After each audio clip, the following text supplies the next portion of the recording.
Dan kembali lagi bersama kami di Kajian Online Daily. Kali ini kita akan melihat bagaimana perkembangan dari Pilkada 2024 yang semakin menampakkan jelas bahwa PDI Perjuangan kalah telak dari endorsement Pak Jokowi. Karena seperti yang kita ketahui bahwa pada awal Pilkada 2024 ini, salah satu politikus senior PDI Perjuangan mengkritik keras sikap Pak Jokowi yang mengendorse beberapa calon kandidat di Pilkada 2024. Beliau mempertanyakan kredibilitas Pak Jokowi di sini sebagai apa? Karena Pak Jokowi kita semua tahu bukan ketua umum partai. Ya, memang untuk Pak Jokowi ini saya sangat-sangat luar biasa dan menyebutnya sebagai beliau Raja Politik Indonesia tidak berlebihan.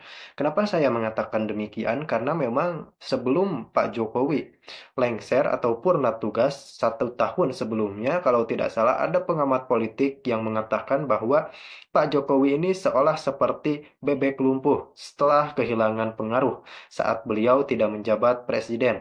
Tentu saja prediksi tersebut ini disimpulkan dari data yang memang Pak Jokowi tidak sedang menjabat sebagai ketum partai apapun. Karena kita tahu bahwa di PDI Perjuangan ketua umumnya pada saat itu kan Megawati Soekarno Putri.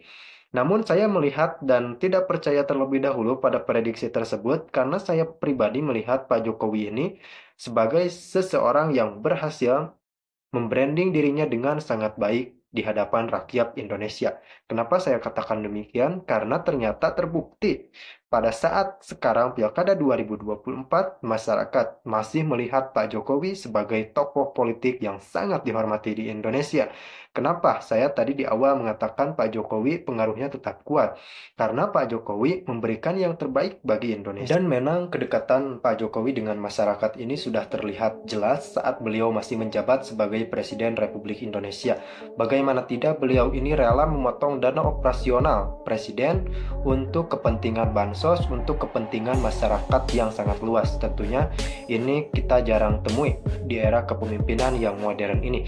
Dan perjuangan ini akan dilanjutkan di era kepemimpinan Presiden Prabowo Subianto dan Gibran Raka Buming Raka. Langsung kita saksikan tayangan berikutnya. Mundur.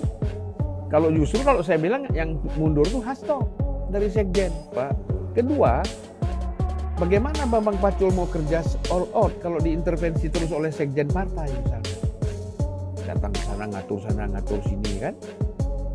Nah, nanti kalau kalah dia yang salah, kalau menang saya yang hebat ngatur sini kan? Nah, nanti kalau kalah dia yang salah, kalau menang saya yang hebat. Nah ini orang tuh harus melihat secara objektif gitu loh. Dalam partai itu kan kita tahu peran sekjen. Ya kan, selain ketua umum peran sekjen itu besar. Apalagi pilkada-pilkada yang strategik itu sekjen yang paling dominan. Bukan ketua DPD, DPW, nggak ada. Dan ketua Bapilu Nasional itu Deddy Sitorus ya gitu. Nah, Oh iya, Bapilu eksekutif. Iya, Bapilu ya, Eksekutif. jadi saya turus Jadi di situ. kalau pilkada itu ya Deddy Bang Sitorus, Deddy. iya. Kalau Pileg. pileg itu Bang Pacul. Iya. Bapilu legislatifnya. Ya, jadi kan kalau kita lihat di situ kan udah jelas kan, yang bertanggung jawab itu siapa? Sekjen, ketua Bapilu itu bertanggung jawab untuk namanya aja Bapilu, Badan Pemenangan Pemilu. Eksekutif. Iya, kenapa dia nggak mundur? Kenapa bukan dia yang mundur? Sekjen kenapa yang nanda tangan semuanya? Kenapa dia nggak mundur? Kalau Bambang Pacul ini kan pelaksana, ya kan? Tergantung apa yang diarahkan oleh DPP. Nah di sini Ibu Mega percayakan kepada dua orang, Deddy Sitorus sama Hasto untuk mengatur semua pilkada-pilkada ini. Ada juga Adian di situ kan, Adian juga ikut, tapi kan Adian tidak ikut di Jawa Tengah. Saya tuh waktu tanggal 18 November 2024 ini Bang, sempat kita ngobrol panjang lebar sama Mas Pram ya. Waktu itu saya sempat tanya itu soal isu tuduhan Bambang Pacul main dua kaki tidak total menangkan Jenderal Andika. Mas Pram tuh bilang saya, wah itu tuduhan jahat. Ini tuduhan jahat nih karena saya tahu betul bagaimana Bambang Pacul itu bekerja keras untuk menangin Andika kata. Ya, Mas Pram sendiri yang ngomong gitu gini, loh. bagi Pram yang masih punya moral politik, ucapan-ucapan seperti itu dianggap adalah apa tadi istilahnya? Tuduhan jahat. Tuduhan jahat. Tapi bagi Hasto yang sudah biasa jahat itu nggak jahat, biasa aja. Ya kan? Saya udah biasa melakukan itu, dia tidak merasa bahwa itu jahat. Gitu. Nah, beda sama orang yang masih mempunyai moral politik. Menurut Abang, Pram ini masih punya moral politik loh ya. Nah iya, dengan dia mengatakan bahwa orang berbuat jahat dia nggak bisa terima, ya kan? Ada orang melakukan kejahatan terus. Atau mungkin tuh Bang Denny belum ngobrol sama Mas Pram gitu soal itu. Nggak nanya Mas Pram dulu. Ya.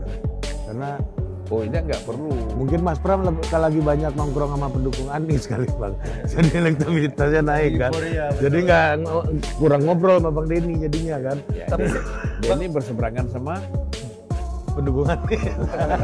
Jadi nggak ngobrol, ya ngobrol Mas Pram. Mas Pram. Jadi Mas Pram tahu tuh ya kan. Tapi kan Denny juga merasa dia tidak berkepentingan dengan persoalan DKI, ya kan? Kenapa? Ini kan persoalannya ini kan Hasto berkaitan dengan Jawa Tengah, dengan Bambang Pacul. Tapi kenapa yang ditarget itu Bambang Pacul dan Jawa Tengah ini, Bang?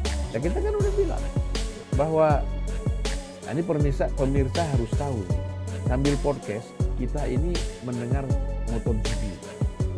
Di story ya. Ya, Kita hanya jarak berapa? Chan? 1 kilo dari Sirkuit. Estoril, ya, Portugal. ya, ini sekedar informasi aja. Kami sekarang masih ada di Lisbon, ya kan? Di Sintra, Dekat Amadora. apa tadi? El Doblo. Doblo. Itu apa? Ya, itulah pestanya. Eldorado.